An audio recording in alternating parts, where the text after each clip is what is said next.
نحمدہ ونصلی علی رسولہ الکریم، اما بعد فاعوذ باللہ من الشیطان الرجیم، بسم اللہ الرحمن الرحیم۔ اللہم صلی علی محمد وعلی محمد واصحاب محمد وبارک وسلم علیہ۔ معراج القرآن میں اصغر بیگ ایڈوکیٹ کی طرف سے آپ سب کو خوش آمدید۔ آج کا عنوان ہے دنیا میں سب سے پہلے عید میلاد النبی کس نے منائی۔ سورہ یونس کی آیت نمبر 58 میں ارشاد باری تعالیٰ ہے، قل بفضل اللہ وبرحمتہ فلیفرحوا ھو خیر مما یجمعون۔ ان سے کہہ دیجئے کہ اللہ کے فضل اور رحمت کی خوشیاں مناؤ، یہ اس سے کہیں بہتر ہے جو دن دولت تم جمع کرتے ہو۔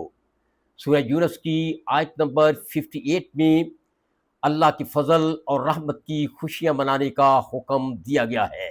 اب دیکھنا ہے کہ اللہ کا فضل کون ہے۔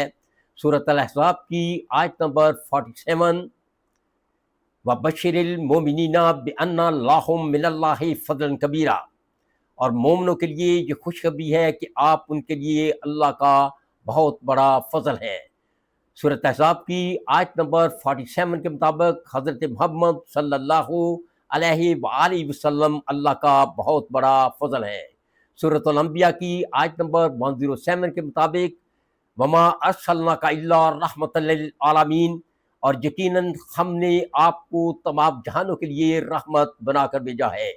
سورۃ الانبیاء کی آیت نمبر 107 کے مطابق حضرت محمد صلی اللہ علیہ وآلہ وسلم اللہ کی بہت بڑی رحمت ہے۔ قرآن پاک کے مطابق اللہ کا فضل بھی حضرت محمد صلی اللہ علیہ وآلہ وسلم ہے، اور اللہ کی رحمت بھی حضرت محمد صلی اللہ علیہ وآلہ وسلم ہے۔ اور سورہ یونس کے مطابق اللہ کے فضل اور رحمت کی خوشیاں منانے کا حکم دیا گیا ہے۔ رسول پاک صلی اللہ علیہ وآلہ وسلم پیر کے روز اس دنیا میں تشریف لائے۔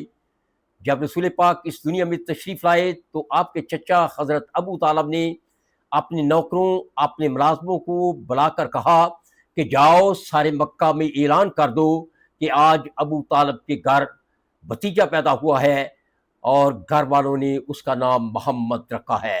آج محمد کی خوشی میں ابو طالب کے گھر خوشیاں منائی جائیں گی۔ تمام لوگ خود اور اپنے مہمانوں کو لے کر ابو طالب کے گھر آ جائیں، ان کو اعلیٰ ترین کھانے کھلائے جائیں گے اور میٹھے میٹھے مشروبات پلائے جائیں گے۔ یہ بات سن کر ابو لہب کی لوڑی سبیبہ المعروف صوبیہ دوڑتی ہوئی ابو لہب کے پاس گئی اور کہنے لگی، امیر، آج ابو طالب کے گھر بھتیجا پیدا ہوا ہے، انہوں نے ان کا نام محمد رکھتا ہے، اور سارے مکہ میں یہ اعلان کر دیا گیا ہے کہ آج مکہ میں کوئی گھر میں روٹی نہ پکائے، تمام لوگ خود اور اپنے مہمانوں کو لے کر ابو طالب کے گھر آ جائیں، ان کو اعلیٰ ترین کھانے کھلائے جائیں گے۔ یہ بات سن کر ابو لہب نے صوبیہ سے کہا، صوبیہ جاؤ تجھے آزاد کیا جاتا ہے، صوبیہ جاؤ تجھے آزاد کیا جاتا ہے، تجھے محمد کے صدقے آزاد کیا جاتا ہے۔ صوبیہ کو آزاد کر دیا گیا۔ اس کے بعد ابو لہب اس دنیا سے چلا گیا، ابو لہب مر گیا۔ ابو لہب جہنمی ہے۔ اس کے ایک رشتہ دار کو خواب میں ابو لہب ملا۔ اس نے پوچھا، ابو لہب تم بہت پریشان ہو، کبھی کوئی خوشی بھی ملی، کبھی کوئی سکون بھی ملا۔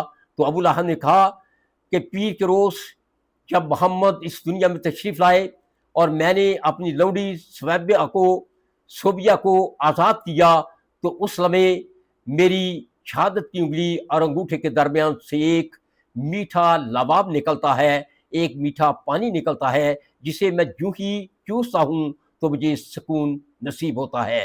میرے دوستو، سب سے پہلے حضرت محمد صلی اللہ علیہ وآلہ وسلم کی میلاد کی خوشیاں حضرت ابو طالب کے گھر منائی گئیں۔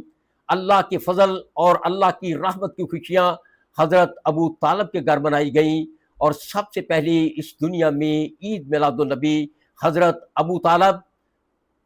ابو طالب کے رشتہ داروں اور اس محفل میں، اس مجلس میں موجود تمام تر لوگوں نے منائی، جو محمد عربی صلی اللہ علیہ وآلہ وسلم کی آمد کی خوشی میں حضرت ابو طالب کے گھر جمع ہوئے تھے۔